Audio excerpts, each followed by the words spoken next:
Welcome back, horror peeps. It's Doogie, and you're watching Doogie's Horror Den.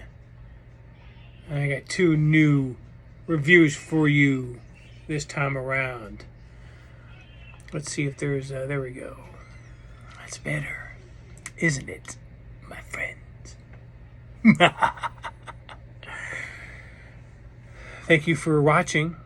Please hit the subscribe button, hit the like button. Tell me all about your favorite horror or your most recent horror movie that you've seen and you want me to see. Yes. So, I got a good show for you. So let's get right into it. I got two movies for you this time around. And the first one came back. Well, it didn't come back, really. Came out in 2021. It was a reboot of an entire series. And this movie is called Resident Evil, Welcome to Raccoon City. Now, this one, it totally goes back to the Resident Evil 1 and 2 games. And it's starting over. You know, it's has some people in it. You know, a lot of the main characters, you know, Claire, Redfield, Jill Valentine, you know, Wesker, you know, all of them are all in this movie, and it's a complete restart.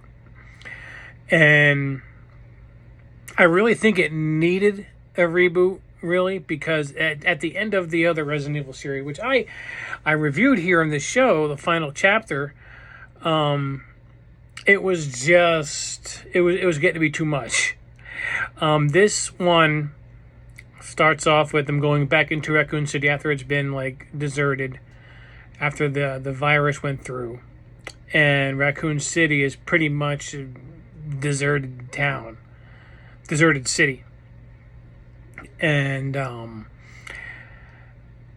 you know, I liked the way this movie turned out to be. The villain in the movie, played by Neil McDonough, it was all right. I mean, it was nothing spectacular. But the zombies were, you know, zombies. They weren't running; they were walking.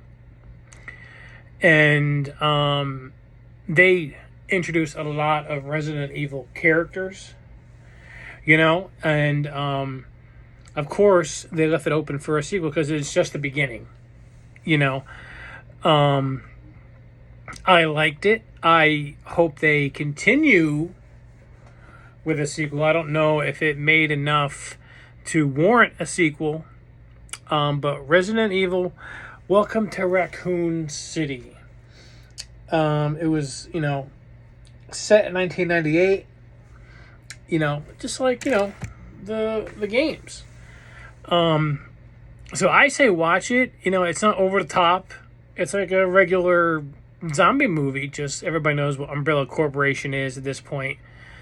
You know, and how everything started. You know, anybody who's played a Resident Evil game knows the story.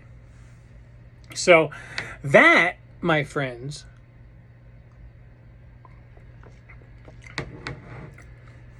is how Resident Evil should have been. They didn't create a character like Alice and all the other ones. No, the main character was Claire. You know, and Jill Valentine was in it. You know, like I said before, you know, all the main characters were in it. And I probably see where, if they're to make a sequel, where it's going. If you haven't seen it, I don't want to tell you about it, but it pretty much sets up, you know, what's going to happen next. What happens in the games, too. So, there was some gore, there was some good. You know, those Doberman pinchers are always happen to be in these, you know, Resident Evil movies. So let's get to my rating system, shall we? M is for murder. Movie you don't ever want to watch. Not scary. Not nothing. Nothing. MD, Murder Death. It was an okay movie. And MDK was great movie. I want to see it again. It scared the shit out of me. Resident Evil for me is MD. I definitely say watch it, check it out. Hopefully, it does start a whole new series. I'm not sure if it will or not, but it was good enough for me. So MD for Resident Evil. And also, I don't know if you've known, you've probably watched the preview for the new Resident Evil TV series, which is coming out actually July 14th on Netflix. So that looks pretty good. So check that out when that comes out. So, yeah, Resident Evil. All over the place, Resident Evil. Movies, TV, in your mind, in your video games. I don't know where I'm going with that. So I'm just going to sit back for a second.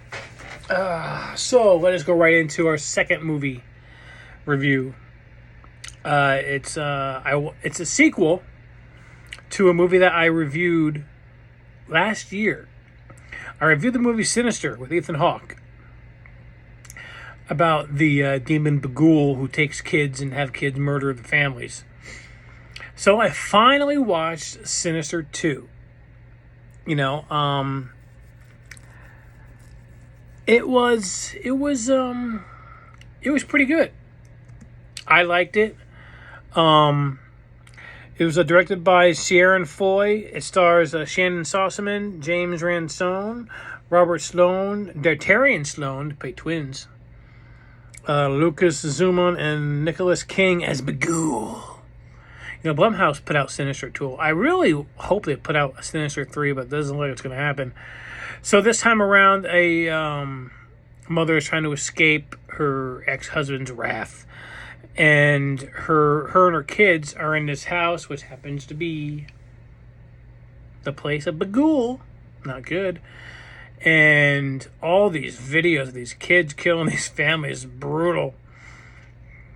And of course, it doesn't change here in this movie. They were able to stop it at the end, sort of. But also sets up Sinister 3, but don't know if that's going to happen. But yeah, it's, it was all right. It was, Bagul was kind of freaky. The freaky music I like, I can't even try and replicate it. But that was good. Like I said, killings were good. Supernatural elements there. I would say Sinister 2 is going to be a MD for me. It was good. Same, right on par with Sinister 1. I liked it. That's about it, really. That's all I got. It's alright. It was alright. Go check it out. If you watch Sinister 1, go ahead. Definitely go check out Sinister 2. I mean, you should. The killings were pretty damn gruesome. Like there was one where they had the family like a star or a pentagram or it's just a circle, and they had these hot coals on a fire, and they put the rats on the stomach, and they put the metal thing over them, and they put the hot coals on them, and then the rats dug into their stomach and came out their sides and killed everybody. So that was pretty decent. But yeah, Sinister 2, definitely check out. MD, Murder Death. Yes, definitely. And to that, we will cheers to the horror. The horror. Cheers.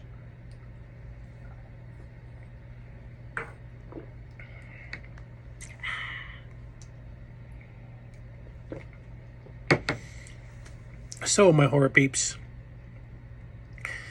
this is Doogie.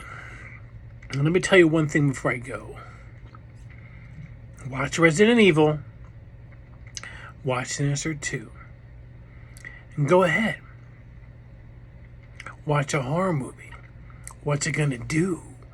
Scare you?